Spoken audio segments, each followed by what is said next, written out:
सारा सार विचार करा सारा सार विचार करा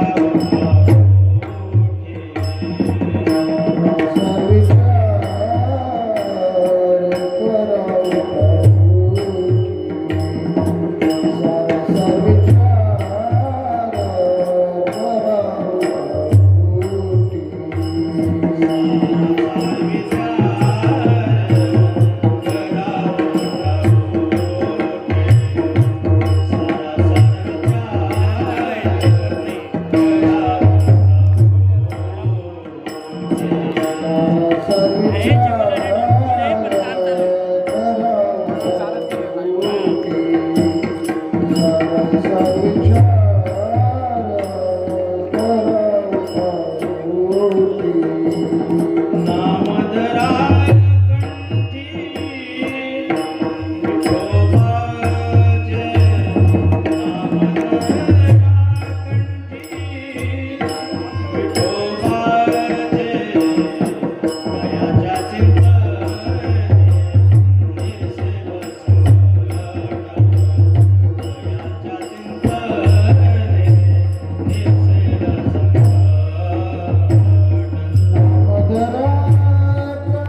सारासार विचार करा उठा उठी, सारासार विचार करा उठा उठी, नाम धरा कंठी विठोबाचे, तयाच्या चिंतने निरसेल संकट, तराल दुर्घट भव सिंधू, जलमुनिया कुळी जलमुनिया कुळी वाचे स्मरे राम दरिहाची नेम अहर्निशी तयाच्या चिंतने निरसेल संकट तराल दुर्गट भव सिंधू तुका म्हणे कोटी कुळे ते पुनीत तुका म्हणे कोटी कुळे ते पुनीत भावे गाता गीत विठोबाचे तयाच्या चिंतने निरसेल संकट तराल दुर्घट भव सिंधू विठाल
सारासार विचार करा उठा उठी सारासार विचार करा उठा उठी नाम धरा कंठी विठोबाच तयाच्या चिंतने निरसेल संकट तराल दुर्घट भव सिंधू प्रस्तुत प्राप्त प्रसंगी उपस्थित श्रोतेजन आपल्या सर्वांच्या सेवेसाठी भगवत चरणारविंदी सेवा समर्पित करण्यासाठी निवडलेला अभंग वारकरी संप्रदायामध्ये ज्यांचं स्थान कलश आहे उभय मानवी देहाचा संसार सुखाचा भगवंताचं नाम हे काय आहे त्याच्यामध्ये सार आणि असार या दोन तत्वाचं चिंतन सांगत असताना जीवनामध्ये कोणतीही स्थिती कोणत्याही अतीत असू द्या नामचिंतन घडावं ज्यांच्या जीवनामध्ये नामचिंतन घडलं त्यांच्या कोटी कुळाचा उद्धार झाला अशा अभंगाचा शब्दशः अर्थ विठ्ठल विठ्ठल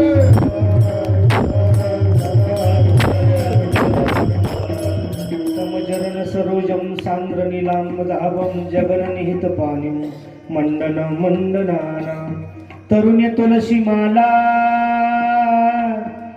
कंधरम कंजे नेत्रम सदै धवलहासं विठ्ठलं चिंतयामि पांडुरंग करू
लोकाभिरामं रणरङ्गधीरं राजीवनेत्रं रघुवंशनाथं कारुण्यरूपं करुणाकरन्तं श्रीरामचन्द्रं शरणं प्रपद्ये। नमो विठ्ठला राजया नमस्कार माझा रुक्मिणी पांडुरंगा, प्रभु के चरणों में सदा करो पुनि पुनि प्रणाम, कहो तुझे भूलू नहीं मेरे प्रियतम श्याम।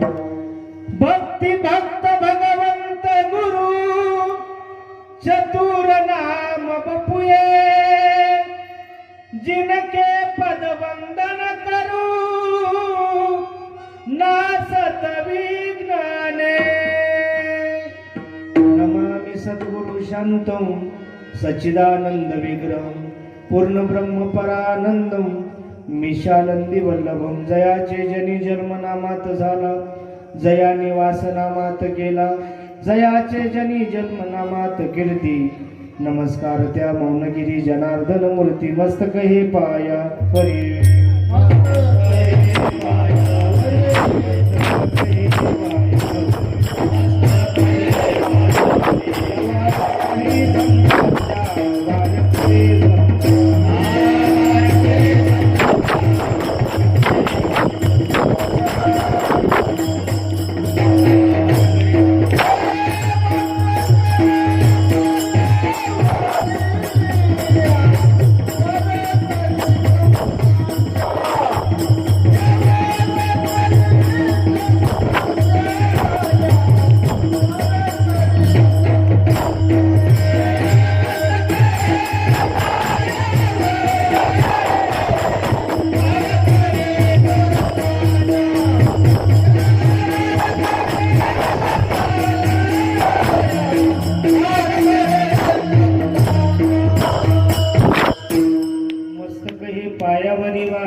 संता काय माझी वाणी मानेल संताशी, रंजो चित्ताशी आपुलिया। मनोजम मार्ग तुल्य वेगम जितेंद्रियम बुद्धिमता वरिष्ठम, वातात्मजं वानरिक्त मुख्यम श्रीरामदूतं शरणं प्रपद्ये। आइये हनुमंत विराजिए, आइये हनुमंत विराजिए,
सारासार विचार करा उठा उठी, सारासार विचार करा उठा उठी। नाम धरा कंठी विठोबाचे, तयाच्या चिंतने निरसेल संकट, तराल दुर्गट भव सिंधू। आपल्या पुण्य पवित्र श्री क्षेत्र बनोटी, तालुका सोयगाव, जिल्हा संभाजीनगर या पवित्र तपस्थलीवरती गेल्या 42 वर्षांपासून संपन्न होत असलेला हा भक्ती अनुष्ठान नामसंकीर्तन सोहळा भगवंताच्या कृपेनं, साधू सज्जनांच्या आशीर्वादानं, श्री संत माऊजी महाराजांच्या पवित्र पावन भूमीमध्ये श्री संत माऊजी महाराजांच्या कृपेनं व श्री हरिभक्तीपरायण गुरुवर्य मठाधिपती भानुदास बाबा यांच्या मार्गदर्शनाने व श्री हरिभक्तीपरायण आदरणीय परमश्रद्धेय माझे असणारे परममित्र विठ्ठलजी महाराज अडगावकर यांच्या कुशलशा नेतृत्वाने मार्गदर्शनाने त्यांच्या उपस्थितीने ही 42वे वर्ष आहे आणि या 42व्या वर्षातील पहिल्या दिवसाची सेवा मज पामाऱ्याकडे आहे. तुम्हा मायबापांचं दर्शन झालं, माझं परमभाग्य. या कीर्तनासाठी आदरणीय परमश्रद्धेय गेल्या 12-13 वर्षानंतर ज्यांची भेट झाली असे आमचे दिलीप बाबा अडगावकर तेही या ठिकाणी उपस्थित आहेत. श्री हरिभक्तीपरायण आमचे सुभाष मिस्त्री त्यांचाही दुसऱ्यांदा योग येत आणि आमचे अण्णा बी.के. पाटील अण्णा दुसऱ्यांदा त्यांची भेट झाली आणि आमचे परममित्र असणारे आमचे अनिल महाराज ते हे ठिकाणी मृदंगाच्या साथीसाठी आहे. आज दुग्ध शर्करा योग आहे. तुमच्या ह्या पवित्र पावनभूमीमध्ये विठाल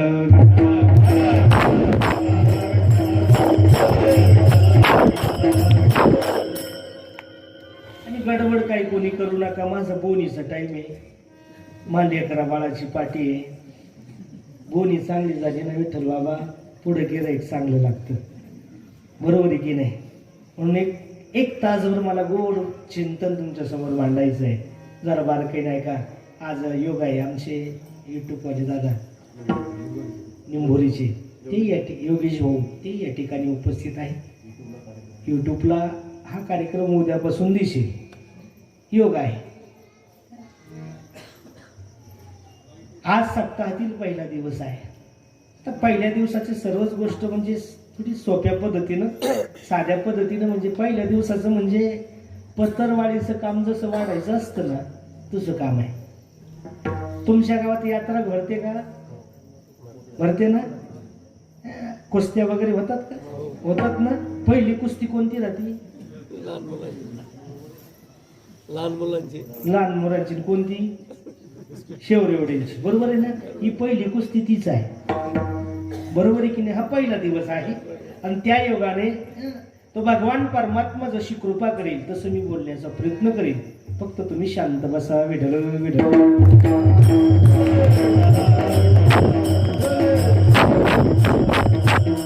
अभंगाच्या भूमीकडे जर प्रवेश केला सज्जन हो तर विचार हा शब्द डोळ्यासमोर येईल आणि विचार ह्या शब्दाने मला अभंगाच्या भूमिकेत प्रवेश करून वारकरी संप्रदायाच्या प्रणालीनुसार परंपरेनुसार मला अभंगाच्या गाभाऱ्यामध्ये आणि अभंगामध्ये प्रवेश करायचा. मुख्य विषय आहे विचार. का विचार करायला संत मानवी देहाला सांगतात? कारण उपदेश कोणाला आहे? विचार करायला कोणाला सांगितलंय? तुमच्याकडे पाऊस कमी पडला का? बोलत नाही का तुम्ही? बोलत जा बोलत जा. माझं कीर्तन ना चालतं बोलत आहे. फक्त डोक्यातून एक कल्पना काढून टाकायची. चांदीचं नाणं नाही. कळतं तुम्हाला? बारकाई नाही का सज्जनो? विचार हा शब्द प्रयोग हा उपदेश मानवी देहासाठी बाबा आहे. आणि या भगवान परमात्म्यानं निर्माण केलेल्या सृष्टीकडे जर पाहिलं तर सृष्टी निर्माण करत असताना फक्त मानवीच देह आहे असं नाही. प्रथमतः 4 वर्ग आहेत. अंडज, जारज, उद्बीज आणि श्वेतज. या 4 खाणींचं 84 लक्ष योनीमध्ये विभागणी केली. मग त्यामध्ये टप्पे आहेत. काही भूचर आहेत, काही खेचर आहेत, काही चराचर आहेत आणि काही अचर आहेत. बरं काही नाही का? एवढी सृष्टी त्या भगवान परमात्म्यानं निर्माण केली. पण ऐका ना, एवढी जरी सृष्टी निर्माण झाली पण एवढ्याही सृष्टीमध्ये इतर देहांसाठी संत भगवंत उपदेशाच्या भानगडीत पडत नाही. का पडत नाही? तर त्यांच्या ठिकाणी तो विचार नाही. इतर योनीचे ठाई आणि हा विचारच नाही. इतर देहाला कळत नाही. इतर देहाला चांगलं वाईट पाप पुण्य कळतं का हो? बोला ना. नाही कळत. चांगलं वाईटचं ज्ञान नाही. एका गावामध्ये कुंभार होता. आता कुंभाराचं काम काय? मडकी गाडगी घडवायची. पण तो संपत्तीवान असल्याने तो मडकी गाडगी घडवत नसायचा बाबा. शहरामधून होलसेल पद्धतीचा माल आणायचा, नोकर होते, त्यांच्या करवी किरकोळ पद्धतीनं पॅकिंग करायची छोटी छोटी, आणि ती पॅकिंग केली का परिसरातील जेवढी खेडी गावे होती ना त्या गावांमध्ये ऑर्डर पद्धतीने तो माल पोचवायचा.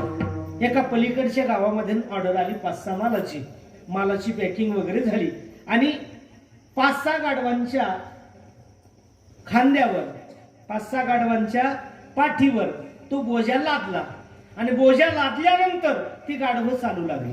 त्यांच्या पाठीमागं एक रखवलदार होता. ज्या गावाला जायचं ते गाव नदीच्या पैलतीराला होतं आणि त्या नदीच्या पात्रामध्ये कमरे एवढं पाणी होतं. पहिलं गाढव पात्रात उतरलं, सैल सलामत पैलतीराला गेलं, दुसरं गेलो, तिसरं गेलो. 4थ्या गाढवाचा पाय घसरला. 4थ्या गाढवाचा पाय घसरला आणि घसरल्यानंतर ते पाण्यात पडलं. पण सज्जनो, ते पाण्यात पडलो त्याचं नशीब चांगलं. तिल महाराज, पाण्यात पडणं आणि नशीब चांगलं असणं याचा कार्यकारण संबंध भाव काही कळाला नाही. तर ऐका ना, ते गाढव ज्या टायमाला पाण्यात पडलं पाय घसरून, त्या टायमाला त्याच्या पाठीवर मिठाच्या गोणीचा बोजा होता. मला सांगा, मीठ आणि पाणी यांचा योग आला, मीठ आणि पाणी यांचा संपर्क झाला, मला सांगा बोजा वाढेल का कमी होईल? पूर्ण बोजा संपला. कारण मीठ पाण्याशी काय झालं, एकरूप झाल्यामुळे बोजा शिल्लक नाही राहिला. ते गाढव उठलं, नाचू लागलो आणि बागडू लागलं. कोण? बोलत झालं तुम्ही, बोलत जा. कोण? गाढव. आणि चालू लागलं आणि हे दृश्य पाठीमागच्या गाढवानं पाहिलं. कोणी?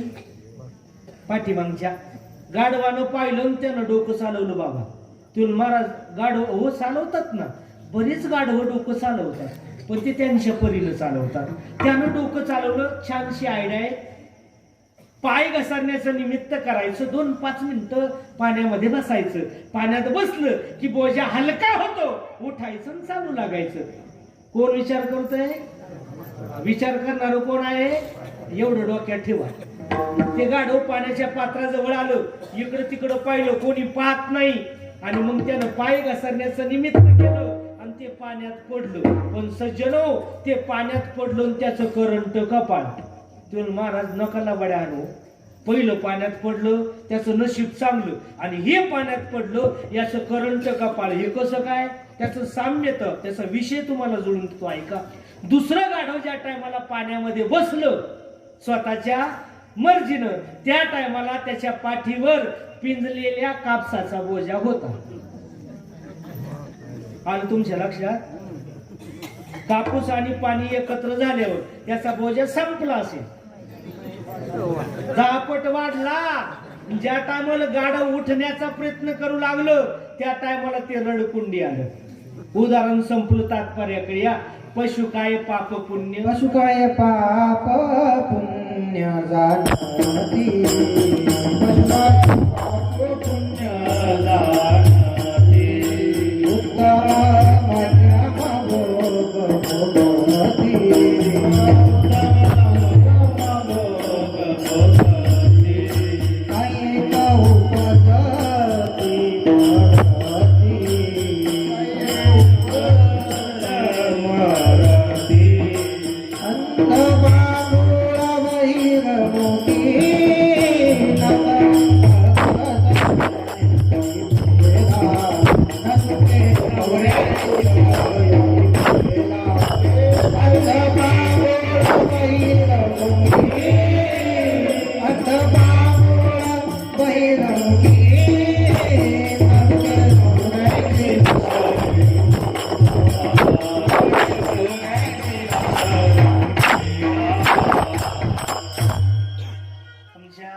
जगदीश महाराजांना असं गोड प्रमाण दिलं. राईट विषयाला असं फिक्स बसणार. त्याच्याकरता आहे ना, कीर्तनकाराचा आत्मकलाकार असतात. नीट ऐका. बरेच वेळेस लोक म्हणतात महाराजांनी कीर्तनकाराने काय विचारावं बा, कलाकार कोण येईल काय, एवढी चौकशी काय करायला. तर ज्याला संगीताचं थोडं ज्ञान आहे ना, त्याला हे असल्याशिवाय मजाच येत नाही. नीट ऐका बरं का. हे असावं, हा आत्मा आहे. संगीत म्हणजे कीर्तनकाराचा आत्मा आहे आणि त्याच्यामध्ये नुसतं संगीतच असून चालत नाही, त्याच्यात पाठा पाहिजे. हं? महाराज कीर्तनकार आहे असं गोड प्रमाण दिलं. त्याच्यासाठी ना दोन्ही योग्यतेच लागतात बाबा. आपण बंगले बांधतो, बंगले बांधत असताना कारागीर सुद्धा हुशारच लागतो आणि त्याच्या हाताखाली असणारा बिगारी सुद्धा बाणट असून चालत नाही. नीट ऐका, एक ठिकाणी घराचं बांधकाम चालू होतं. कारागीर त्याला इट मागायचा, तो खांड द्यायचा. हा इट मागायचा, तो खांड द्यायचा. त्यानं खांड मागली का हा इट द्यायचा. बर तो कारागीर बी असा बाणट होता, उभा इटाची खांड करायचं. इथं तसं नाही, खांड करायचं कामच नाही. इतकं परफेक्ट दिलं की पशु काय पाप पुण्य. सोप्या भाषेत सांगू तुम्हाला, तुमच्या गावामध्ये असं कधी आढळलं का? एकादशीचा जागर चालू आहे, उंटानं इना घेतला, कुत्र पेटीवर बसलं, मांजर पाखवात वाजते, बैल टाळ घेऊन बसेली. ऐकलं का? इतर योनीचे ठाई हा विचारची नाही. त्यांच्या ठिकाणी हा विचार नाही आणि संत त्यांच्या सांगण्याच्या भानगडीत पडत नाही. ठीक आहे महाराज, तुमचा मुद्दा कळाला. इतरांना कळत नाही, त्यांना सांगण्याच्या भानगडीत पडत नाही. याला कळतं, मग याला सांगण्याची गरज काय विठ्ठल.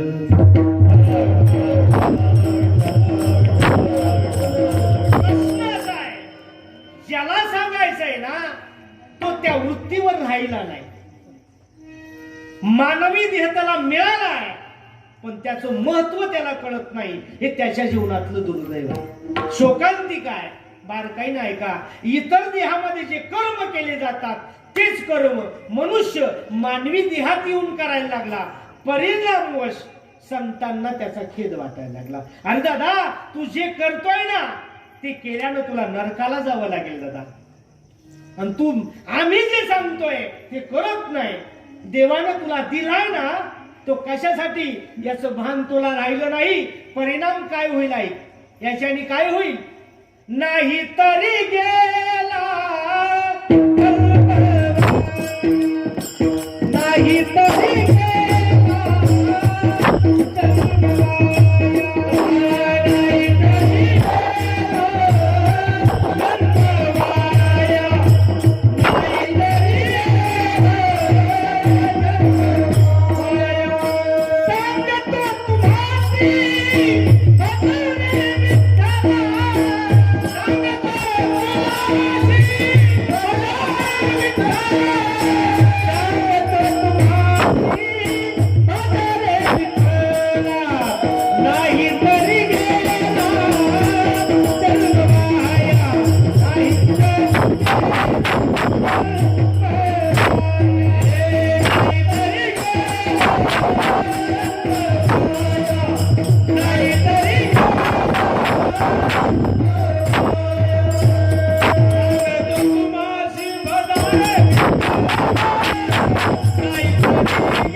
ते सांगून तू ऐकत नाही ना, त्याचा परिणाम अंतिम सत्य तुला सांगतोय, तुझा देह प्राप्त होऊन त्याचा उपयोग नाही होणार, तो वायाला जाईल, व्यर्थ जाईल.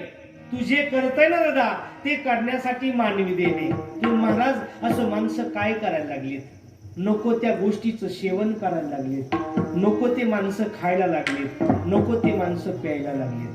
परिणामच जीवनामध्ये माणसांच्या व्यथा यायला लागल्यात. व्यथा आहे, दुःख आहे. परिणामवश त्या आनंदापासून, त्या परमात्म्यापासून ते दूर जायला लागले. अवघड आहे ना. कल्पना करा ना. मला सांगा, एवढी मोठी ही बंगली बांधली कशासाठी? मी चहा घेऊन येऊ का? ही जी बंगली बांधलीत कशासाठी? राहण्यासाठी, बरोबर आहे. हा, कोण राहतं बंगल्यांमध्ये? कोण राहतं? आपण म्हणजे माणसं, बरोबर आहे. मला सांगा, डुक्कर राहतं, त्याचं घर कोणतं आहे? बोला पटापटा बोला, मला कमी वेळात जास्त सांगायचंय. डुक्कर कुठं राहतं? गटारीमध्ये. म्हणजे त्याचं घर काय आहे? गटार आहे. आणि आपलं घर, तुम्ही असं कधी ऐकलं का? असं कधी ऐकलं एखाद्या डुकरानं गटार सोडली आणि ते बंगल्यात राहायला गेलं? बोला ना राव, पटकन बोलत झालं. गेलं बाबा? शक्य नाही. ते काय एवढं येड आहे का? ते त्याचा धर्म सोडत नाही विठ्ठल बाबा. कधीच त्यानं गटार सोडली नाही. फक्त हेच बिघडलंय, यानं बंगले सोडून दिली आणि गटारीत थोड घालायला गेले. शोकांतिक आहे, दुर्दैव आहे, दुःख आहे. परिणामवश अधोगतीला जायला लागलीत माणसं. दादा, एकाला विचारलं, दादा का पितो? तू चांगला होता ना, चांगला भजन कीर्तनाला यायचा, सामाजिक सांस्कृतिक कोणत्याही कार्यामध्ये तू सहभागी व्हायचा, आणि आज काय अवस्था, याने काय केलंस तू? म्हणे महाराज तुम्हाला काय सांगावं, टेन्शन आलं हो म्हणे महाराज, आणि त्या टेन्शन मध्ये प्यायला लागलो. म्हटलं का रे दादा, तुला टेन्शन आलं आणि तू प्यायला लागला, खरं सांग ना, पिल्यानं टेन्शन जातं का रे? म्हणे हो बाबा ना, पिल्यानं टेन्शन जातं. त्याला म्हटलं ठीक आहे, पिल्यावर टेन्शन जातं, पण माझा एक तुला प्रश्न आहे. पिल्यानं टेन्शन जातं, पण ऐक ना, पिल्यानंतर काही वेळानंतर, काही कालांतरानंतर ती उतरते. काय? काही कालांतरानंतर ती उतरते.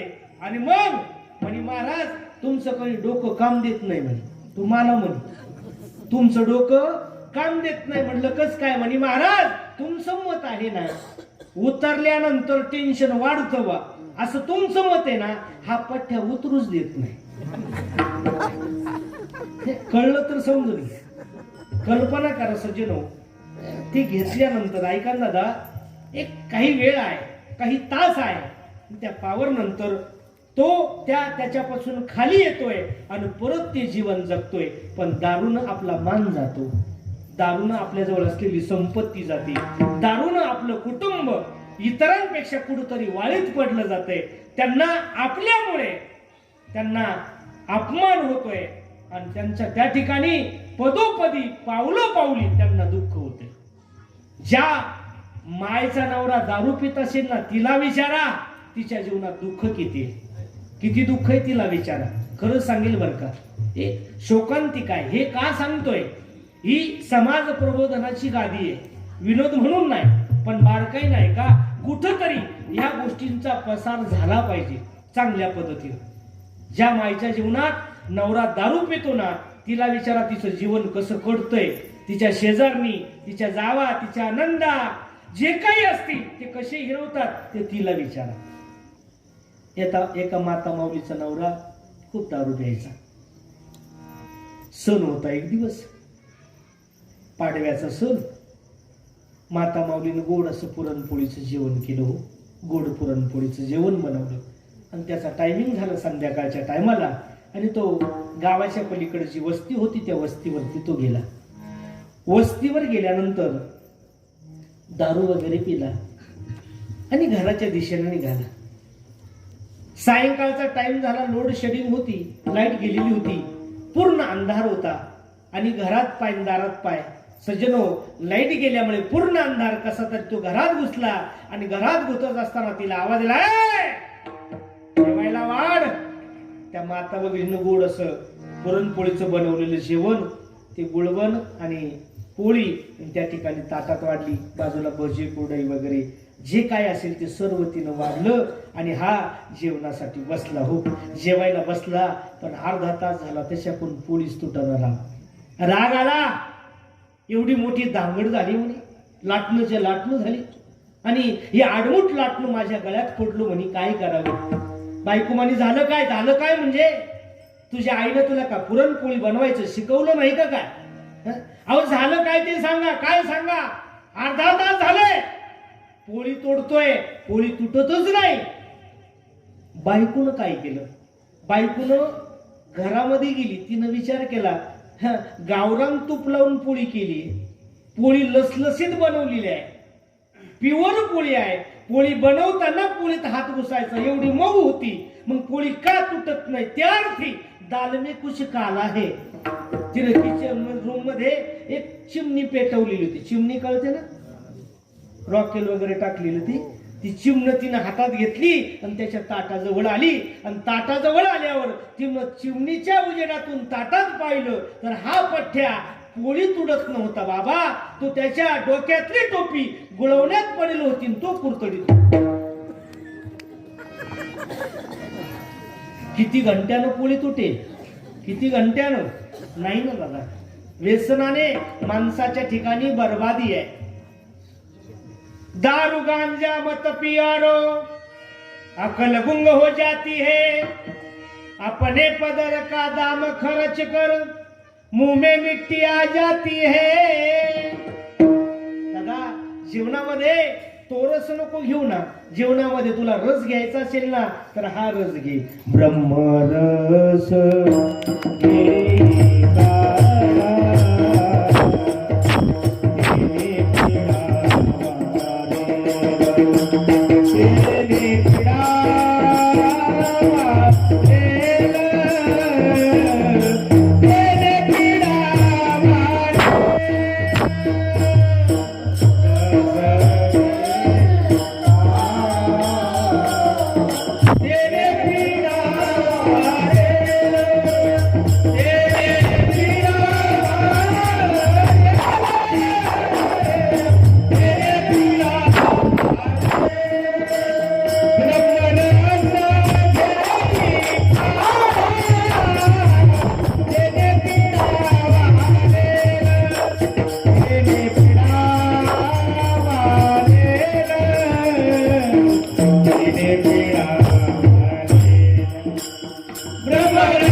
ब्रह्मरस घेई काढा तेने पिढा वारेल.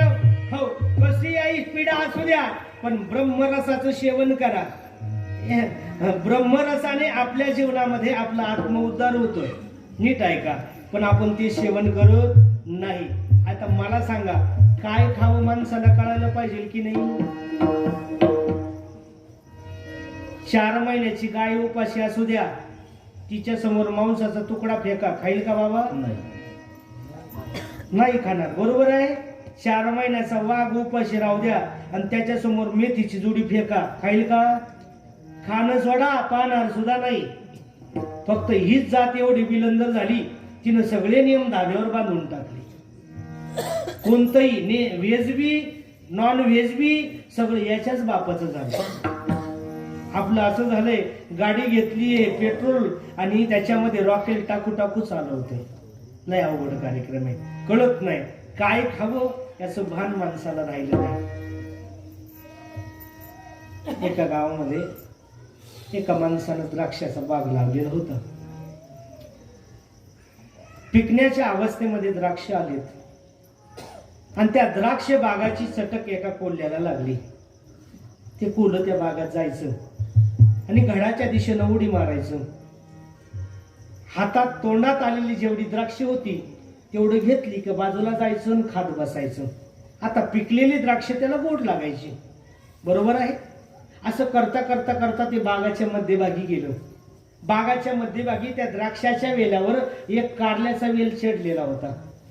त्याला भली भली कारले लागलेली होती आणि त्या कारल्याच्या वेलाकडं त्या कोल्ह्यानं पाहिलं. कोल्ह मनाच्या मनात म्हणतं, माणसं काय प्रगतीपथावर गेली. तो 21वे शतक लागलं, माणसं प्रगतीपथावर आहेत. पहिल्यांदा छोटुले छोटुले द्राक्ष असायची म्हणी, पण या माणसानं काय औषध फवारलं काय नाही, द्राक्ष भली भली झालीत म्हणे. कोण म्हणतं? कोल्ह. एवढं लक्षात ठेवा बरं का. कोल्ह म्हणतं द्राक्ष भली भली झालीत, माणसं प्रगतीपथावर आहेत, बुद्धिवान आहे, पण मी सुद्धा कमी बुद्धिवान नाही. जरी त्यांनी द्राक्षे भली भली बनवलीत पण हा पठ्ठ्या सुद्धा ते द्राक्षे खाल्ल्याशिवाय राहणार. आणि त्याने उडी मारायला सुरुवात केली. 2-3 उडीमध्ये त्याला ते द्राक्ष म्हणजे कारलं घावलं नाही, पण चौथ्या उडीत ते कारलं घेऊनच खाली आलं. आता मला सांगा, कारल्याची चव कशी आहे? ए मावशो, गुळ टाकलं तरी, साखर टाकली तरी, कसं टाकलं तरी कारलं कसं आहे. असे प्रत्येक गावामध्ये थोडेफार कडू कारले असतातच. किती प्रेमाने त्यांच्या जवळ जा, ते कडूच बोलतात. असतात ना कडू कारले. तसं ते कडू कारलं त्या कोल्यानं खाल्लं आणि त्याच्या तोंडाची चव बघडली. बेचव तोंड झालं त्याचं आलं. परिणामवश बेचव तोंड झाल्यामुळे त्यानं मातीत तोंड खुपसायला सुरुवात केली. आतमध्ये त्या मातीत होता विंचव. आता विंचवाने त्याच्या तोंडाला नागी मारल्यावर त्याच्या नांगीनं विंचवाच्या तोंडाला स्पर्श केल्याबरोबर त्याच्या तोंडाला गुदगुल्या झाल्या असतील. मग गुदगुल्या नाही झाल्या, त्याच्या सर्वांगामध्ये वेदना गेल्या. डंका मारला, डंक मारायची सवराती विंचवानला. ते डंक मारला, त्याच्या सर्वांगाच्या वेदना होऊ लागल्या. असं मी ऐकलं होतं बाबा म्हणी, पहिल्या दारीत जेवढा जोम असतो ना तेवढा जोम त्याला चढला. पहिल्या दारीत जोम असतो ना, आता हे लगन सरायत गण नाचतात ना, ते कोल्ह्यासारखीच नाचतात. ते त्यांना काहीच कळत नाही. तसं ते नाचायला लागलं, थै थै नाचायला लागलं. अर्धा एक तास झाला त्याचा अंमल उतरला आणि एका झाडाखाली बसलं आणि त्या कारल्याकडे पाहून ते कोलं म्हणतंय. त्या कारल्याकडे पाहून ते कोलं म्हणतंय. सगळं करायचं पण टांगलेलं कधी खायचं? कोण म्हणतं? हे दादा हो, कोण? 4 पायाचं कोल ते म्हणतं टांगलेलं खायचं नाही. आणि हे 2 पायाचं गधाड एकादशीला घरी आणल्याशिवाय राहत नाही. आहे चांगलं कोण? बोला ना. माणसं चुकीच्या दिशेनं धावायला लागलीत. 21सावं शतक लागलं म्हणजे काय तुम्ही काय वेगळं काही नाही. जीवनामध्ये वैचारिक दृष्ट्या तुमचं जीवन जर सुशोभित करायचं असेल ना, तर विचारांसाठी, योग्य विचारासाठी तुमच्या जीवनामध्ये योग्य आहाराची गरज आहे. नीट आहे का? आहार महत्वाचा आहे. आहार माणसाच्या जीवनातील काही अंशता त्या ठिकाणी बुद्धीवर परिणाम करतो आणि ती बुद्धी त्या ठिकाणी त्या विचारांना पुरवते. नीट आहे का? विचार महत्वाचा आहे, तो करणं गरजेचं आहे. माणसं करत नाही म्हणून तर तुकोबारा सांगेल दादा, नाही तरी गेला.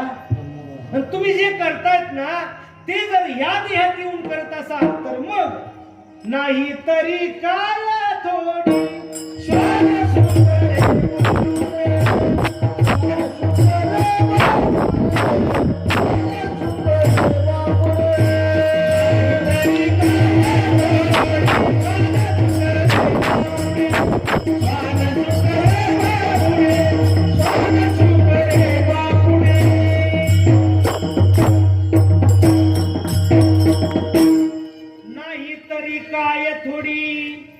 स्वान सुकरे बापुडी. इतर देह नाही का मग त्याच देहात राहून तेच करणं दादा. इथं येऊन अतिक्रमण करतो कशाला दादा? जीवनामध्ये विचार महत्वाचा आहे, पण तो विचार करत असताना माणसालाच का म्हटलेलं आहे तर इतर देहामध्ये सुद्धा विचार करण्यासाठी बुद्धी आहे, पण ती बुद्धी लुप्त पद्धतीने आहे. पण या देहामध्ये तो बुद्धीचा जर विचार केला, बुद्धी एवढी चेतना देणार नाही या देहातील बर का. मानवी देहातील त्याचं वर्णन माऊली करतात. बुद्धीचे वैभव अन्य नाही.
आता बट्टे खाऊन आमच्या दिली दादाला गोळ्या लागल्या. आता बरोबर उचललं त्यांना. गोड आहे बरं का, गोड व्यक्तिमत्व आहे, बोलणं नाही. आणि आम्ही संगतीत राहिलो. सदाचार, सात्विक जीवन, पारमार्थिक जीवन कसं असावं ना, तर ही सगळी मंडळी आता बाबांच्या सानिध्यामध्ये असणारी ही मंडळी आहे. आता तुमच्या गावामध्ये 42 वर्षापासून बाबा येत आहेत. आता तिकून 1 किलोमीटर चालत आलो, आम्हाला थोडा दम लागायला लागली. बाबा म्हणतात मी दररोज 6 किलोमीटर चालतो. ही चेतना, ही ऊर्जा कुठून आहे? एक बारकाई नाही का, ते समोरे म्हणून स्तुती म्हणून सांगत नाही. नुसतं चांगला आहार, जीवनामध्ये सुख समाधान म्हणजे शरीर निरोगी राहतं असं नाही, पण पारमार्थिक साधनेनं त्या देहाला असं बनवलं जातं का तो उत्तरोत्तर काळामध्ये तो देह असा बनतो. त्याचं वर्णन सुद्धा तुकोबराय करतात. तुका म्हणे वृद्ध होती, कळतं ना? ही अवस्था परमार्थाची आहे. हे अंतिम केंद्रबिंदू आहे. तिथं गेल्यानंतर बदलत जातं जीवन. परमार्थात मध्ये हाच फार मोठा बदल आहे. परमार्थामध्ये नुसतं पडून राहिलं याच्यात तरी पडून राहील, पडून राहील ना दादा. उत्तर काळामध्ये मान वाढतोय आणि प्रपंचाची बाजू अशी आहे, जसं वय वाढतं काका तसा मान घटत जातो. काय होतो? मान घटत जातो आणि परमार्थ मात्र तुमचा मान वाढवतोय. नंतर काही करायची गरज नाही, फक्त त्या साधनेवर आरूढ राहा. उत्तर काळामध्ये लोक तुमच्या चरणाचा स्पर्श घेतल्याशिवाय, तुम्हाला ज्ञानोबा तुकोबा समजल्याशिवाय राहणार नाही. पण तसं राहावं लागतं. ही साधनानिष्ठ माणसं आहे. ही पारमार्थिक जीवनामध्ये आज सध्या स्थितीला काय झालंय, माणसं व्यवस्था पाहू राहिली विठ्ठल बाबा परमार्थामध्ये. तशी ही व्यवस्था प्रपंचात आहे, असावी प्रपंचामध्ये. पण परमार्थात व्यवस्था नाही. परमार्थ हा अवस्थेचा आहे. नीट आहे का? अवस्था महत्वाची आहे आणि त्या अवस्थेसाठी अशा महात्म्यांच्या संगतीची गरज आहे. मनुष्य त्या संगतीत राहिला का ते जसे वागतात ना त्या पद्धतीने आपलं जीवन घडतं. तसं आपण बनतोय. म्हणून तर माऊलीला म्हणावं लागलं ना, हेथ वडील जे जे करती तया नाम धर्म ठेविती, हे रते अनुष्ठिती सामान्य सकळ. सामान्य जन त्या वडीलधाऱ्या महात्म्यांकडे पाहून आपलं जीवन व्यतीत करतात. महात्मे विचाराच्या अनुषंगाने वागतात. विचार महत्वाचा आहे, पण तो विचार कशा पद्धतीनं करावा त्याचं वर्गीकरण करत तुकोबराय उपदेश करतात. पहिले सारा सार विचार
सांगतात विचार करा, पण नुसतं विचार या शब्दाचं वर्गीकरण करत असताना दोन तत्व तुकोबाराय सांगतात. एक सार तत्व आणि दुसरं आसार तत्व आहे.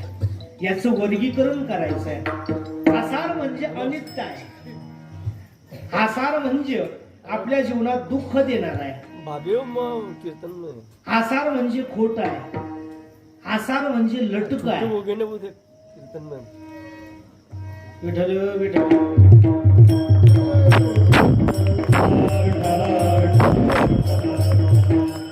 आणि आसार म्हणजे ही साधन आहे का त्या सारापासून बाजूला करतात. हे आसारातले हे साधन, हे म्हणजे हे आसार तत्व आहे. नीट आहे का सज्जनो?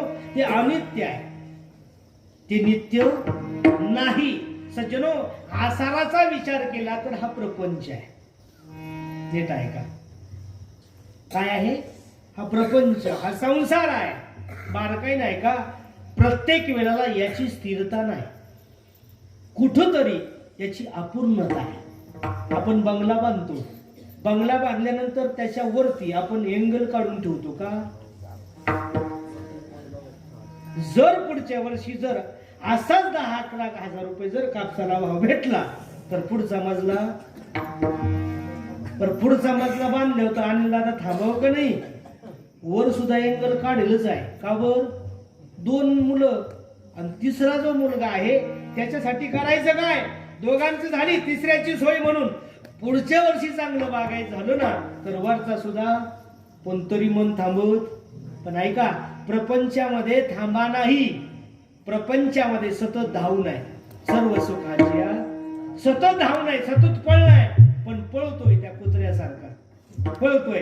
गाडं बैल चालले आणि त्या गाडा बैला खाली ते कुत्र चालते. आता मला सांगा, चालत असताना त्याला काही बोजा आहे का? बोजा नाही, पण जीप किती काढतं? काही घेणं नाही देणं नाही. ते बाकीच्यांना म्हणतो हे मामुळे चालू आहे म्हणतं. ते कुत्र म्हणतं हे मामुळे चालू आहे भाऊ, तोमुळे नाही, त्या गाडीमुळे तुझं संरक्षण आहे. तुम्ही म्हणा कसं काय? दुसऱ्या गावाकडे जाय, त्या गाडीमुळे तुझं संरक्षण होतं. नाही तर दुसऱ्या गावचे कुत्रे हाड नाळाला घेऊन तुझ्या सत्काराला उभेच असतात. तसं हे प्रपंचाचं आहे. हा म्हणतो मामुळे चालतंय, मामुळे, माझ्यामुळे तुझ्या मुलीचं लग्न मामुळे झालं. तू शेजारचं शेत कसं घेतलं असतं मामुळे झालं. बाबा तू एकदा समर, तुझा वाचून काय शिल्लक राहणार? अरे घरचेच माणसं 2 तासात कडू घास करून खाऊन घेतात. बाबा काही शिल्लक येतो वाचून काही नाही. पण याची शेंडी ताईट होती, कडक टोपी. हा म्हणतो माशिवाय काही धकतच नाही, माशिवाय असं होत नाही, माशिवाय तसं होत नाही. पण कुठपर्यंत? जो बरी चलन गा तो बरी म्हणती मानिती लहान थोर देह सुखाची. हा त्याच्यात बरबटला जातोय, त्या प्रपंचामध्ये, त्या आसारामध्ये अडकतोय. आणि आसार त्यालाच म्हणतात ते अनित्य असून सुद्धा नित्यासारखं भासत. हे त्याच्या जीवनातलं हे अज्ञानाची पडद आहे. आणि तिथं तो रुतल्या जातो, गुंतला जातो. आणि ऐका ना, शेवटपर्यंत ही मंडळी पण आपला वापरच करून घेतात. अण्णा हे आणा, अण्णा ते आणा, अण्णा अमक आणा, अण्णा फन्न आणा, हे आणा ते आणा करता करता अण्णा कानावाना होऊन जाते. पण अण्णाला कळत नाही. नुसतं अण्णा म्हटलं का अण्णाची कॉलर टाईट होती. मामुळे काही राहत, मामुळे मा वाचून हे सगळं धकत नाही. पण त्याला हे कळत नाही, जोपर्यंत पैसा तोपर्यंत लोक तुला अण्णा म्हणतात. एकदा का तुझ्या इंद्रियातील 5वी शक्ती संपायला लागली, गात्र गलित व्हायला लागली का ती माणसं म्हणतात आता गपचित बसावं. बरं मला सांगा, गपचित बसल्यानंतर सुद्धा ही घरची मंडळी आपला वापर करूनच येतात. काही कामाचं नाही असं आपल्याला वाटतं, पण ते बिगर कामाचा सुद्धा वापर करून घेतात. तुम्ही म्हणू कस काय? ते कोपऱ्यात बसेल असतं, ते घरातलं लहान मुलगा जर रडायला लागलं ना, ते म्हणतात ग तू बोकडी बा बसेल. कोण? ज्याला अण्णा म्हणायचे ना, तो अण्णा आता भोकडी तयार झाला. का सांगतोय? अनित्यता आहे, आसार आहे. त्या आसारामध्ये तुमचं शोषण होत आहे, पण तुम्ही त्या आसारातून बाहेर निघत नाही. ऐका ना सज्जनो, या भूतलावरती, या अवनी तलावरती आसार ही तत्व आहे आणि सार ही तत्व आहे. याच्यातून वर्गीकरण करायचंय. आता आपण सगळे शेतकरी वर्गात जुन्या काळामध्ये बाजरी वगैरे कापली जायची. कापल्यानंतर लगेच लाणी नसीची व्हायची बाबा. ती बाजरी कापल्यानंतर तिच्या पेंड्या बांधल्या जायच्या आणि त्याची सुडी रचली जायची. जुना काळ बर का. सुडी रचली जायची आणि मग जानेवारी फेब्रुवारी संपला, हे बाकीची कामं संपायला आली का त्या रिकाम्या वेळामध्ये मग त्या ठिकाणी शेतकरी आपल्या शेतामध्ये असं खळं तयार करायचा. खळं कळतं ना? खळं बैलानं प्रथमतः त्याच्यावर पात फिरवली जाती पाणी टाकून, कडक केलं का त्याच्यानंतर ते सारवलं जातं. सारवल्यानंतर तिथं ते वघे टाकले जातात. मी प्युअर शेतकऱ्याचा बच्चा आहे म्हणून सांगतो तुम्हाला, बरोबर आहे. आणि मग ते वघे टाकल्यानंतर त्या महिला मंडळी खुडतात, बरोबर ना. पहिलं होतं 2 शेराला 3 शेराला एक तो 50 ते 60 पेंडीचा ओघा खुडायचा आणि खुडल्यानंतर ते असं मोकळे कंस केली जायची आणि नंतर बैलगाडी झोपून बैलाची पात फिरवली जायची. कांद्याची नाही, बैलाची पात. कांद्याची खायची पात आहे ती, बैलाची पात अशी फिरवली जायची. हे जुनं शब्द काही टायमाला आता कोशात येतील, हे शिकावे लागणार आहे आता. आणि मग ती पात फिरवल्यानंतर ते असं मळल्यानंतर जे तयार व्हायचं त्याला काय म्हणायचे?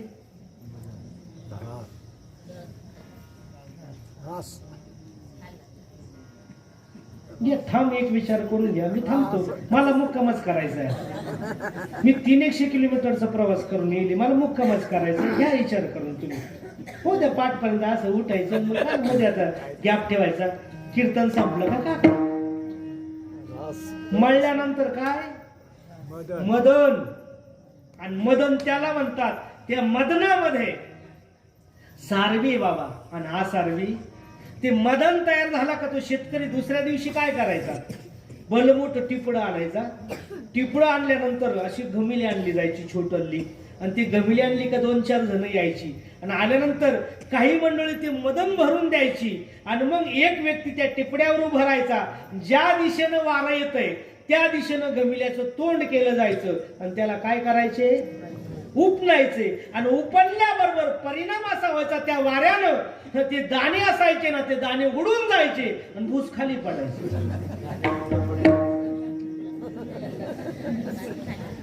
दाणे खाली पडायचे आणि भूस. अहो एवढं बारीक चिंतन बाबा माऊली ज्ञानोबराने ज्ञानेश्वरीच सांगावं. काय चिंतन असेल, काय बुद्धीचा विचार असेल, उच्चांक असेल सज्जनो, काय आपण वर्णन करा. भूस बीज एकवट उपनिता राहे घनवट, उडो आले फलकट जाणो आले. जे उडालं ना ते फलकट आहे, ते आसार आहे. बंडगे आपल्या कामाच्या नाही, पण सार रूपी जे धान्य आहे ते मात्र आपल्या कामाचं आहे. तुकोबराय सांगतात, जसं त्याचं वर्गीकरण सार रूपी तत्व माणसं आपल्या जीवनात आत्मसात करतात ना, तसं फलकट असणारा संसाराचा त्याग आणि सार रूपी परमात्म्याचा अंगीकार. फलकट तो संसार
येथे सार भगवंत. संसाराला फलकट म्हटलंय म्हणजे आसार आहे आणि सार तो परमात्मा. तो परमात्मा आपल्या कंठात धारण करायचा आहे. नीट आहे का? त्याचा विचार करायचा. सार असार याचं वर्गीकरण करायचं. तसं शतकोटी नावाच्या ग्रंथामध्ये विचाराचे 3 प्रकार आले. नीट आहे का? एक दुःखदायक विचार आहेत. एक विचार दुःख देणार आहे, एक विचार आत्मनाभ विचार आहे, आणि एक जो विचार आहे ना त्या विचाराला काही असं तारतम्य नाही, बारकाई नाही का. तुम्ही दुःखदायक विचार काय आहे? दुःखदायक विचार म्हणजे घेणं नाही देणं नाही, दुःख पदरात पाडून घेणं. तुम्ही कसं काय? एक मनुष्य चांगल्या पद्धतीचं शिक्षण झालं, परदेशामध्ये नोकरीला लागला, भरपूर संपत्ती कमवली, रिटायरमेंटच्या टायमाला सर्व बँक बॅलन्स काढल्यानं आपल्या खेडेगावी आला, आलिशान असा बंगला बांधला, आणि बंगला बांधल्यानंतर आता कामधंदा नाही, पैसा भरपूर, मस्त गॅलरीमध्ये बसायचा. पण तो दररोज सकाळी गॅलरीत येऊन बसला का त्याच्या बंगल्याच्या पलीकडून एक गवळी दादा जो त्याचा गोठा होता म्हशींचा, त्या म्हशी सुटायच्या आणि त्याच्या बंगल्याजवळून पलीकडच्या हौदावर पाणी प्यायला जायच्या. हा दररोजचा नित्याचा नियम असायचा. पण त्या म्हशी त्या बंगल्याजवळ आल्या का तो जो काही व्यक्ती होता ना, तो व्यक्ती सारखा एका म्हशीकडे पाहायचा. ती का बर? ती म्हैस अशी होती, त्या म्हशीचे दोन्ही शिंग अशी मिळालेली होती, आणि त्या म्हशीच्या शिंगाकडे हा पाहायचा आणि विचार करायचा, मी जर या म्हशीच्या शिंगामध्ये मुडकं घातलं, इकून तिकडं निघता येईल का? काही गरज आहे का? काही गरज नाही. पण त्यानं विचार केला, एक नाही दोन नाही 6 महिने विचार केला. त्यानं विचार केला, नुसता विचार करून काय उपयोग, कृती करावी लागेल, तेव्हा काहीतरी आपल्याला त्याच्यातून प्रसाद मिळेल, काहीतरी प्राप्त होईल. आणि त्यानं योग्य दिवस निवडला, आणि त्या दिवशी म्हशी नेमक्या त्याच्या बंगल्यासमोर आल्या, आणि तो गॅलरीतून खाली उतरला आणि त्या गल्लीत आला. परत इकडं तिकडं पाहिलं, कोणी पाहत नाही, आणि त्याच म्हशीला धरलं, तिचे शिंग मिळाले होते, तिचे शिंग धरले आणि आपलं मुंडकं त्या म्हशीच्या शिंगात घातले. आता खरं सांगा, म्हशीच्या शिंगात मुंडकं घातल्यावर म्हैस काय शांती ब्रह्म? तिच्या डोक्याला गदर झालं ना, काय गुतलं काही नाही.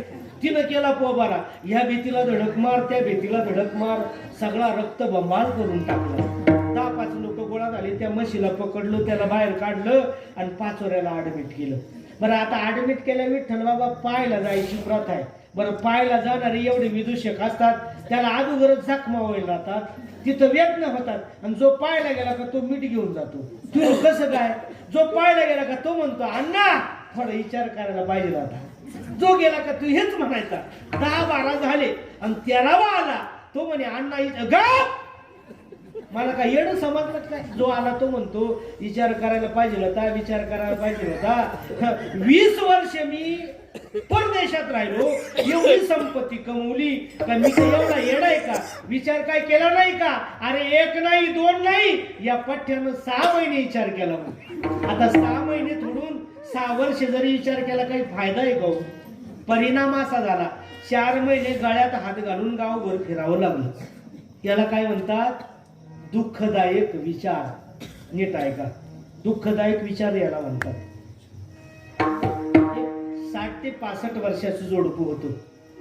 एवढं वय झालं बिचाऱ्यांचं, पण मूलबाळ काय होत नव्हतं. दुःखी होते, कष्टी होते, त्यांचं मन लागत नसे ना. एकदा उन्हाळ्याचे दिवस होते, शेतात काम वगैरे झालं, संध्याकाळी झाले, त्या माता भगिनीनं स्वयंपाक केला, दोघांचं जेवण झालं. आता जेवण झाल्यानंतर आपल्या खेडेगावांमध्ये अशा गल्लीत खाटा टाकतात, बरोबर आहे. आता गल्लीत अशी गटार असते. आजीनं काय केलं, गटारीच्या त्या साईडला 2 खाटेचे गाते टाकले आणि ह्या साईडला 2 गाते टाकले आणि अंथरून टाकलं, आणि आजोबा झोपले बिचारे. रात्रीचे 12-1 वाजले आणि आजोबा उठून बसले, डोक्याला हात लावला. 2-5 मिनिटं झाले, म्हातारीला जरा हलवलं, अगे उठ म्हणे. म्हातारी उठली, म्हणे का हो, काय झालं? तुमचं डोकं दुखतं का? तुमचं पोट दुखतं का? म्हणे तसलं काही नाही. म्हणे तसलं काही नाही, मग नेमकं झालं काय? म्हणे काही नाही ग, म्हणे माझ्या डोक्यात विचार आला. म्हणे बायको म्हणे निम्या रात्र झाली तुमच्या डोक्यात? अगं आला म्हणे विचार. म्हणे काय विचार आला? म्हणे काही नाही, यदा कदाचित जर देवाला आपली दया आली, देवाला जर आपली दया आली आणि त्यानं जर आपल्याला एखादं मूल दिलं, तर ते मूल झोपवायचं कुठं? म्हणे म्हातारी म्हणे 60-65 झाले. अगं म्हणे देवाच्या जर मनात आलं ना तर काही होतं म्हणे, काही होतं. मुखम करोती वाचाल पंगुलंग येत कृपा तमह वंदे परमानंदम माधवम. नीट ऐका समजून, मुक्याला वाचा येईल, पांगळा पर्वत चढू शकेल, तर येऊन काय अशक्य आहे का? अशक्य कोणतीच गोष्ट नाही परमात्म्याजवळ. त्याच्या मनात आला अगं समज दिलंच तर. बायकोनं विचार केला, तिला माहित होतं आपलं सोंग कसं आहे. सोंग कळतं मावशी सोंग, हा प्रत्येक बाईला माहित नव्हतं आपलं सोंग कसं आहे. तुमच्याकडे ते भगवान आखाडे होते की इकडं, ते रामायणाचे पार्ट त्राटिका सोंग सोंग सोंग, ते सोंगच सांगतोय ना. प्रत्येक बाईला माहिती आपलं सोंग कसं आहे. ते कसं काय राहतं माहिती का? ती सोंगाची प्रक्रिया सांगतो तुम्हाला. ते सोंग असं गल्लीनं मिरवायला लागलं, वाजा वाजत चाललं, ते मिरवायला लागलं का ते सोंग आपल्याला कोणाला ओळखू येत नाही. पण ओळखायचं राहिलं ना एकच कार्यक्रम, ज्या घरची बाई उठली ओवाळी टाकायला समजून घ्या हे तिचं सोंग आहे. कळतं तुम्हाला? बरोबर ना? ते सोंग म्हणतात. सोंग धरेल राहतं ते आतून. काही आमच्या शेजारच्या गावामध्ये त्राटिका चालू होती, रामाचं, लक्ष्मणाचं, सीताचं, जटायूचं. संवाद असा होता, रामानं धनुष्यात आणायचा रावणावर, रामानं धनुष्यात आणायचा रावणावर, आणि रावणाला म्हणतात थांब रावणा तुला जिवंत ठेवत नाही. रामानं धनुष्यात आणला लक्ष्मणावर, आणि तो म्हणतो थांब रावणा तुला जिवंत ठेवत नाही. का बर? राम पेल होता रावण, त्याला लक्ष्मण कळाला आणि रावण कळाला. लक्ष्मण म्हण भाऊ, अरे मी तो ना भाऊ लक्ष्मण शे रे, रावण ताताशे म्हण. त्या बाणातनी कमीत कमी तेवढ्या दिवशी तर पिऊ नाही ना. मी राम गेले बा, थोडी लाज वाटू द्यावा, तेवढ्या दिवस भरतो खरी मी राम गेले बा, बाणात राहा थोडस. मी बाकीचं चाललं, थोड्या वेळात म्हणे अरे सीताला बोलव म्हणे, सीता चाल लवकर. सीता म्हणे थांब रे मी बिडी पी राहिलो. सीता अरे काय चाललं काय? त्याला सोंग म्हणतात. सोंगाचा आत काही संबंध नाही, सोंग बाहेर नसतं. तसं त्या प्रत्येक बाईला माहित राहतं आपलं सोंग कसं आहे. जर नवऱ्याच्या हो मध्ये हो नाही घातलं तर हे निम्या रात्री खात्याचं गाठ काढून मारल्याशिवाय राहणार नाही. तिला माहित होतं. ती म्हणे असं करा, थोडस पलीकडे सारखा, थोडस पलीकडे सारखा. आपल्या दोघा जेवढी जागा आहे म्हणे त्या जागेमध्ये आपल्या मुलाला झोपू म्हणे. आता झोपा म्हणे. झोपलं बिचारी, दोघं झोपली. परत 2-2:30 वाजले. परत म्हातारा उठलं, परत डोक्याला हात लावला. 2-5 मिनिटं झाले, म्हातारीला हलवलं. अगं उठ म्हणजे आता काय झालं? अगं म्हणे आता परत माझ्या डोक्यात विचार आला. म्हणजे आता काय विचार आला? अगं म्हणे माझ्या डोक्यात विचार असा आला, पहिला जर मुलगा झाला आणि त्या मुलासंग जर भांडण झालं तर रागवरून झालं, एखादी मुलगी नको का? आणि देवाने जर दुसरी दिली तर ती झोपायची कुठं? म्हातारे म्हणे 65 गेलं, 70 लागायचा टाइम झाला, निम्यारात झाली आणि तुमचं चाललं काय? अगं समज दिलंच तर. म्हातारी म्हणे असं करा, थोडस पलीकडे सारखा. खरं सांगा खाट काय दावाय दाची? पलीकडे सारखा म्हटल्यानंतर म्हातारं जसं खाटीवरून कळंबलं, जसं नळकलं, तसं गटारीत जाऊन पडलं. गटारीत पडल्याबरोबर त्याचं खूप दिलं झालं. खरंच सांगा तुम्ही बसलेली मंडळी, त्या म्हाताऱ्याचं खूप कोणी दिलं गेलं? न झालेला मुलगा जर खूप दिलं करत, झालेलं काय करी? डोकं चालू. हे दुःखदायक विचार आहे. हे विचार दुःख देणारेच बाबा, यांच्या नादी नाही लागत. काही विचार निरर्थक आहे, निरर्थक. काही घेणं नाही देणं नाही, काहीच नाही. दोघं मित्र होते, एक रामभाऊ आणि एक श्यामभाऊ. नदीच्या काठाने चालायला लागले. चालता चालता रामभाऊ श्यामभाऊ म्हणतो, हे श्यामभाऊ म्हणे बोल रामभाऊ. अरे म्हणे माझ्या डोक्यात असं आलं म्हणे, जर या नदीच्या पात्राला जर आग लागली म्हणे, याच्यातले मासे कुठं जातात? ते लागलं डोकं खाजवायला. डोकं खाजलं, हे भेटलं म्हणे तुझ्या प्रश्नाचं उत्तर. म्हणे काय? अरे म्हणे जर पाण्याला आग लागली तर हे मासे झाडावर चढतील म्हणे. तो कठ्या म्हणे का रे? मासे झाडावर चढायला त्या का म्हशी आहेत का म्हणे? तुमच्याकडे म्हशी झाडावर चढतात का? काय अर्थ आहे त्याला? काही घेणं नाही देणं नाही. असे लई ते. पण आता सांगायला थोडा वेळ राहिला, मी पुढे चालतो. सज्जनो, हे निरर्थक विचार आहे, निरर्थक विचार. आणि राहिला तिसरा विचार, आत्मनाभ विचार. कुठून आलास? कुठं जायचंय? इथं आलात ना, इथं करायचं काय? आला अशी कोठून या, जाशी कवने रे ठाया घरदार तुझे नाही अवघी लटकीच माया सावध होई बाबा काळ लागला मापा सावध हो दाता विचार कर आणि विचार करत असताना उठाउठी कर शब्द गोडीवर का उठाउठी कर याचं चिंतन आहे उठाउठी या शब्दाचा अन्वय साधत असताना तू कोबरायचं म्हणणं असं आहे तुला जो प्राप्त झालाय ना त्याचा भरवसा नाही क्षणभंगूर क्या भरोसा है इस जिंदगी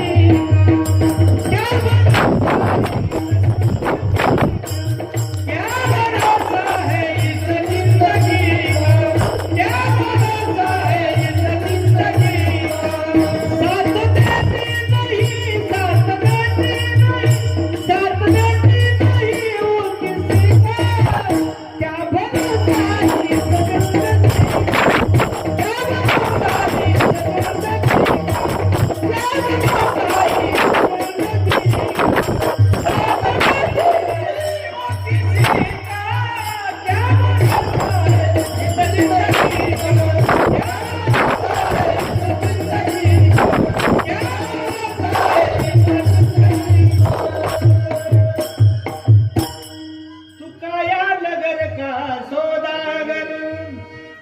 तुझे अपने वतन पे जाना है तू काया नगर का सौदागर हलका कीर्तन कर त्याला मुळव्याध होऊन जाईल पेटीकडे पाहिजे कडक आहे ती कडक आहे चांगल्याला जमणार नाही पण बरं आहे आपलं सगळं चाललंय त्याची कृपा आहे याची कृपा आहे जिथपर्यंत पोचव तिथं पोचवायचं बट्ट्या खालेत चटणी होती तोंडी लावायला एवढा जोरात कार्यक्रम होता मग लाजायचं एक मत दिले बाबा जेवायला लाजायचं नाही आणि भजनाला लाजायचं नाही नीट ऐका काम बी चांगलं करायचं आणि पगार चांगलाच घ्यायचा कळतं तुम्हाला एक लक्ष दे काम चांगलं करायचं ही मर्दानी आहे बारकाई नाही का सज्जनो याचा भरवसा क्षणभंगूर नाही भरवसा एक दिवस जाणार आहे ना दादा मग उठाउठी कर लवकर अट्टहासाने तू मोठ्या प्रेमानं देवाचं चिंतन कर उठाउठी आणि काय कर नामधरा कंठी विठोबाचे बरोबर आहे त्या विठोबाचं त्या परमात्म्याचं चिंतन आपल्या मुखामध्ये घे ते कसं घे ते असं घे विठोबा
तुमच्याकडे अशी काही प्रथा आहे का भजनी मंडळानं टाळ वाजायचे भजन करायचं आणि तुम्ही सारखे बटाटे सारखे डोळे करायचे आणि आमच्याकडे पाहायचं मोठ्या प्रेमानं जरा पाहिजे भजन करा ना भजनात काय आनंद आहे पुरुष मंडळी करा ना थोडा वर हात करा 2 मिनिटं करा वर हात मोठ्या प्रेमाने पुरुष मंडळी करा वर हात भजनाचा आनंद बघा खरं बाबा एकदम मोठा आनंद आहे घ्या वर हात तुलेल हरी का नाम विठ्ठल पांडुरंग तुलेल हरी का नाम विठ्ठल पांडुरंग तुलेल हरी का नाम विठ्ठल पांडुरंग तुलेल हरी का नाम विठ्ठल पांडुरंग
खरं सांगा मावशी, तुम्ही दूध झाकलं का नाही? भाजीवरील झाकलिंगणी काय आठवण आली का भजनात? मग ऐका ना, कीर्तन सांग, कीर्तन सांग आणि होय अंग हरिरूप. हरिरूप होतय ना, इथं देहाचा विसर पडतोय, त्याला कीर्तन म्हणताय. नीट ऐका बरं कसं. बस आता, बस बस आता. एक 10-15 मिनिटं राहिली मला.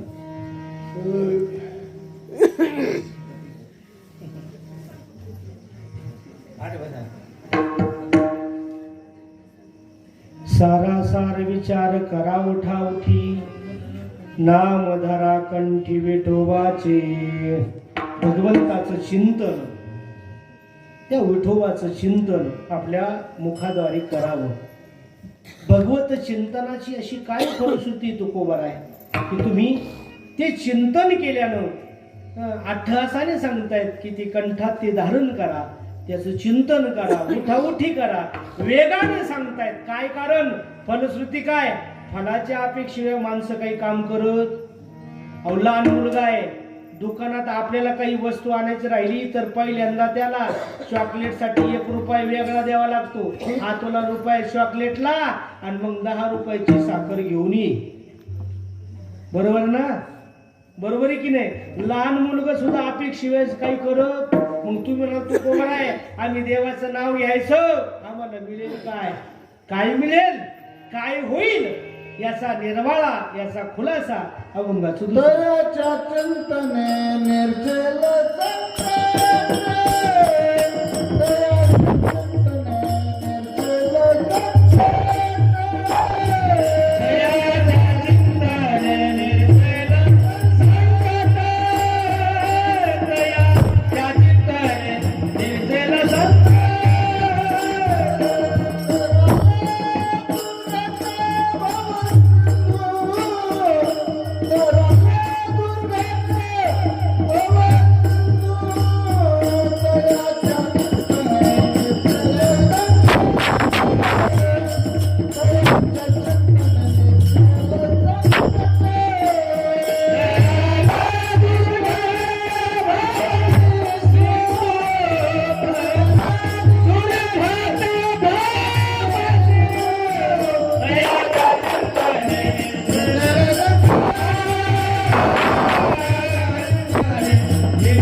नाम घ्यायला सांगतोय तो कवराय सांगता दादा.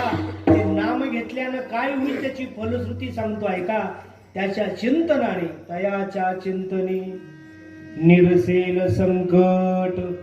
संकटाचं निरसन होईल आणि तुझ्या जीवनामध्ये हा जो काही संसार सागर आहे, हा जो काही मृत्यू लोक आहे, ही मायानगरी आहे. कुठं याला, या संसाराला भवसिंधू म्हटलेलं आहे, कुठं याला भवनदी म्हटलंय. सज्जनो, ही भवसिंधू हा भवसागर तरण्याचं फक्त दोनच माध्यमाच्या द्वारे इथून उल्लंघन करता येतं. एक संत वचनाच्या आधारे एक गोष्ट, आणि दुसरी गोष्ट भगवान परमात्म्याचं नामचिंतन. आणि त्या नामचिंतनाला भगवान परमात्मा सांगतात की दादा, याच्यातून तारून येणारा फक्त मीच आहे. येथे एकच लीला तरले, जे मज सर्व भावे भजले, ते आईल थडीची उरले मायाजाळ. मायाजाळामध्ये तेच राहिले जे मला भजले नाही. ते जे मला भजलेत ते भाऊसागर उतरलेत. मग ते कोणी असू द्या, गजेंद्र नावाचा हत्ती राहू द्या, बरोबर आहे, चतुष्पाद पाणी आहे, त्याला देव म्हणजे काही विशेष कळत नव्हतं. फक्त ज्या टायमाला त्याचे सर्व नातेवाईक भावबंद सगळे त्याच्या बरोबर होते. गोड कथा आहे भागवतामध्ये, सगळे संगतीत होते. कधी? ज्या टायमाला बाबा आनंदाचं वातावरण होतं. म्हणून तर एका चित्रपटाच्या गीतामध्ये कवीनं म्हटलंय, सुख के सव साथी दुःख में ना कोई. आणि खरंच आहे, सुखात सगळे येतात, दादा म्हणतात, अण्णा म्हणतात, काका म्हणतात, पण दुःखाच्या टायमाला सगळे सोडून जातात. बरोबर आहे, सोडून जातात. तसंच त्या गजेंद्राचं झालं. सगळे सरोवरावरती स्नानासाठी गेले, आणि ते स्नान करत असताना त्या सरोवरामध्ये नक्र नावाचं मगर होतं. आणि त्या नकराने, त्या मगराने गजेंद्राचा पाय धरला, आणि गजेंद्राचा पाय धरला. आणि असं म्हटलं जातंय, एवढा भला मोठा हत्ती, एवढं बलवान, पण पाण्यामध्ये मगराचं बळ दुप्पट होतं म्हणे, दुप्पट होतं. आणि त्यांचं युद्ध चालू झालं. बरं, ते युद्ध काय 1-2 दिवस नाही, हप्ताभर नाही, महिनाभर नाही, हजारो वर्ष चाललं. आणि युद्ध चालू झाल्यानंतर थोडे दिवस नातेवाईक, भावबंद, घरची मंडळी थांबली.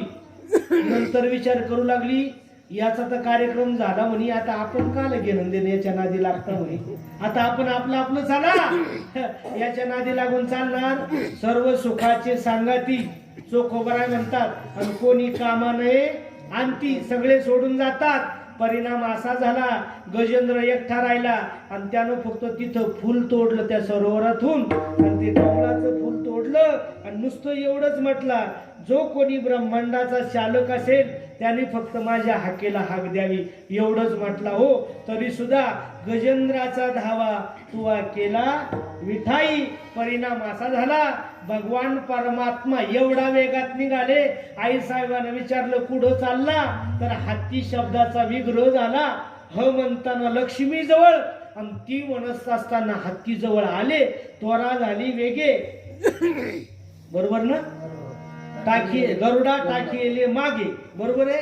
एवढा वेग का गरुड एवढा धावणारा, पण त्याचाही वेग कमी वाटायला लागला. त्यालाही सोडून दिलं आणि स्वतः धावले.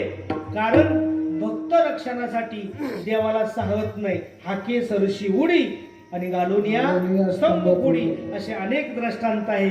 तर देवानं भक्ताचं रक्षण केलं. माघ राहून द्रौपदीचं केलं, आणि पुढं राहून अर्जुनाचं केलं. सजनो, म्हणून भवदुस्तर नदीचा तो हा करील पार. भवदुस्तर नदीचा हा भवसागर तो भगवान परमात्मा तारतो. म्हणून तयाच्या चिंतने निरसेल संकट, तराल दुर्गट भवसिंधू.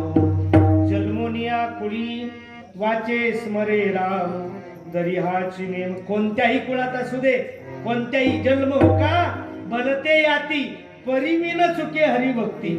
माझं जीवनामध्ये तुझं चिंतन घडावं एवढीच इच्छा आहे. सतत नाम चिंतन, कधी मधी नाही, दिवस आणि रात्र घडू दे. आणि असं घडणार, जो नामचिंतन करतोय ना, त्याचं एक नाही, दोन नाही, कोटी कुळाचा उद्धार होतो. किती कुळाचा? कोटी कुळाचा उद्धार होतो.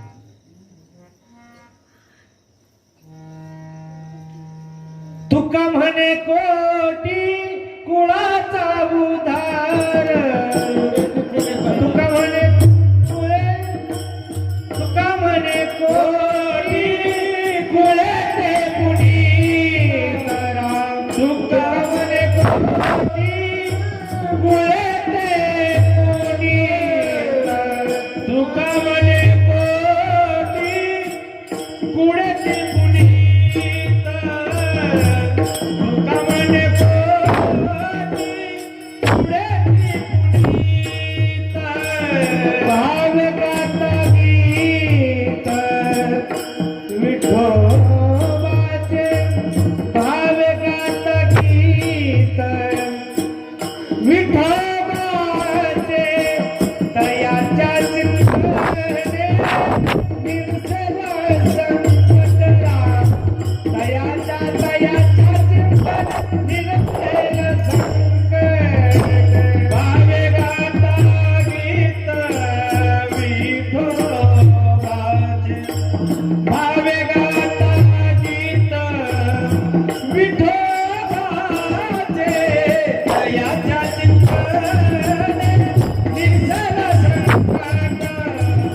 तयाच्या चिंतने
तुकोबाराय सांगतात, ज्यांच्या जीवनामध्ये नामचिंतन घडलं त्यांच्या कोटी कुळांचा उद्धार झालाय. त्याच्या पुढे जाऊन सांगतो, नुसत्या मानवी देहाच्याच कुळाचा उद्धार झाला तर असं नाही, तरी नाम चांगले चांगले माझ्या कंठी राहू भले, कपी कुळे उद्धरिले आणि मुक्त केले राक्षसा. सजनो, कुळाचा तर उद्धार झाला, परंतु हिरण्यकश्यपू सारख्या राक्षसाचा सुद्धा उद्धार झाला. सजनो, जीवनामध्ये एकच नामचिंतन महत्वाचं आहे. ते नामचिंतन आपल्या जीवनात असावं.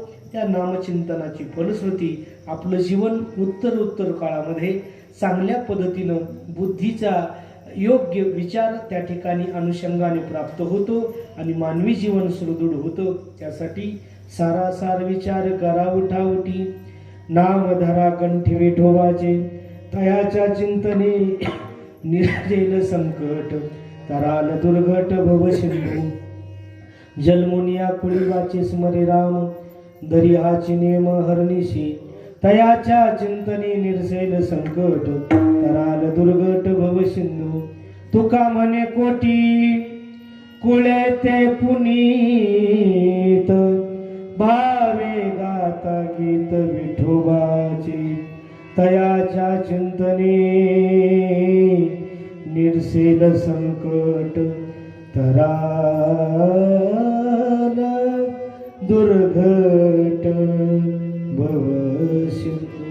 यथामती यथावकाश माझ्या अल्पशा बुद्धीप्रमाणे अभंगाचं चिंतन मांडण्याचा प्रयत्न केला. चांगलं असेल गुरुची कृपा, वाईट असेल बालिश बुद्धी म्हणून समजून टाकून द्या.